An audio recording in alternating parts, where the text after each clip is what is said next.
MapsIndoors content management system, referred to as the CMS, is the platform used to manage your map and corresponding data. At the highest level is a solution, the container for all your data. In some cases, you may have more than one solution. Within a solution is one or more venues.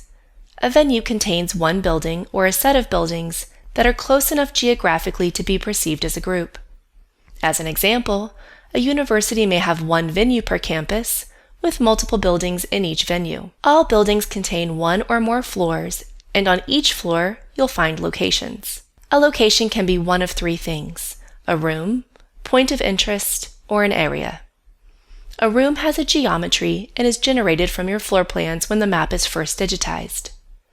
Meeting rooms, lobbies, and restrooms are all examples of a room. A point of interest is a point on the map that can be added and moved in the CMS. POIs are locations that are not available in floor plan drawings, such as food trucks, temporary event structures, or coffee machines. An area has a geometry, just like a room, but is usually considered an overlay to highlight a logical area, such as an office-related neighborhood or a VIP zone at a stadium. It can also be used to display temporary structures, such as event booths and the like. All locations are associated with a location type and inherit the location type's metadata, such as restrictions and display rules. Think of a location type as a behind-the-scenes group of locations that share similar attributes. Examples of location types include elevators, offices, and storage rooms. A location may optionally be associated with one or more categories. Categories are used for browsing important locations or amenities in your application. Categories can be more specific than location types,